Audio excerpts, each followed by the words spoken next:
Hey guys, and welcome back to Pro Speed Baseball. Today we're going to do a very cool timing drill. You may have seen it before, but we're going to actually show you how to utilize that timing drill properly and in the game. Let's go ahead and get started. All right, so this timing drill is going to be really good, especially whenever your timing is getting off. So the first thing we need to understand is that your timing is something that could change from day to day. It might stay the same for, a month, 2 months, something like that, but every now it's just going to change from time to time. That's just hitting. So this drill is going to not only show us how to time pitches and how to fix our timing if we're late or early, it's also going to show us how to adjust for that when we're playing in the game. So this drill is, we're going to utilize some cones here. You can use anything from baseballs to rocks to pine cones, whatever you need to use. And then in your drill, I'll actually lay this out a couple different ways. Okay, let's throw one down here. We're going to throw one down here and one right on the plate. And we'll go ahead and I'll just throw a couple more down here so you guys can see them from both face on and down the line. And right there.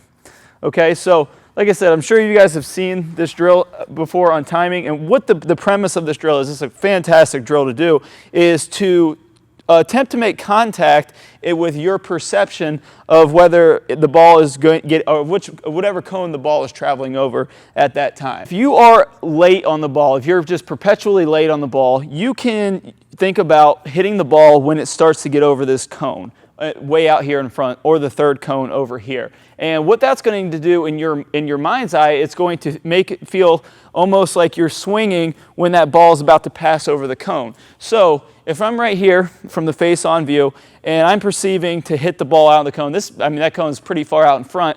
We'll talk about that here in a sec, about you picking your own spot. But if I'm hitting everything back here and that's my timing, and we're always striving to hit the ball with perfect timing, if I am late and I think about hitting the ball over that cone out there and I'm thinking about reaching out and getting it, that might put me at perfect timing. Now, if I'm perpetually early on the ball, I'm going to do the exact opposite of that. I'm going to think about hitting the ball when it's a little bit past me. So if I'm just out in front, I'm going to think about letting that ball get over this cone here right in front of me. And it's going to get me very close to that perfect contact. Now, the thing is these spots are not finite. There's no specific spot for anybody. Your spot might be here, and my spot might be here, where I'm thinking about timing up that ball or hitting that ball. So this is, like I said, this is something that you use more or less when your timing's off versus when you're on. So just to be clear, if your timing's on, don't worry about any of this and just hit.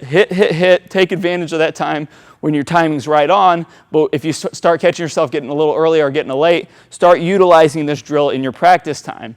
Okay, so now how do we translate this into a game? Well, we're not going to be able to come out here and throw cones or markers down in the game. So what you're going to do is you're going to start picking out markers for yourself out on the field, whether you use your body, which we'll talk about here again in a sec, or you use something out there on the ground. So a great one, if you're hitting, and you can say, let's say the plate's right here, you can think about just picking out a piece of clay that's out in front of the plate. So as soon as you get into the box, what you'll do, say you're someone who gets a little late, I'm going to pick out a piece of clay that's down here on the ground, and then whenever I see that ball coming in, I'm going to imagine that's where my timing point is, and that's where I'm going to be making my swing so that I can be on time. Now, if I'm late, I might use something like my body as a marker. So this is something we've gone over in some approach videos where we feel like we're timing the ball up off the belt buckle of our center right here. So you might perceive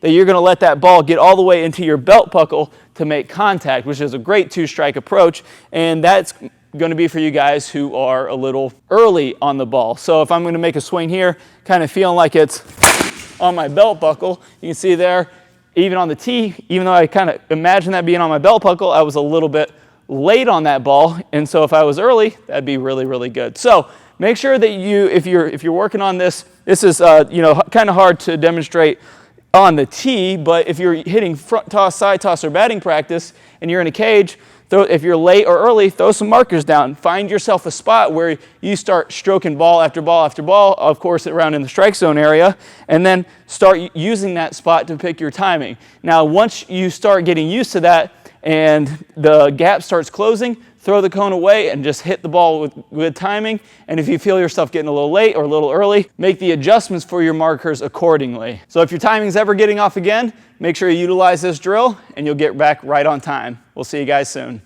Now, if you haven't already, head over to prospeedbaseball.com and check out our free lessons and our online coaching program where you can work one-on-one with me as your own personal instructor through unlimited video analysis. And stay tuned for a bonus clip at the end of this video of one of our membership lessons from the website. Thanks again for watching. Good luck with your swings, good luck with your games, and we'll see you guys soon. These are all symptoms to improper sequencing in the swing and not getting the right amount of extension at the right time, or where we want to make contact with the ball in relationship to where we want to be extended after contact. And that's the key one. We do want to be extended after contact.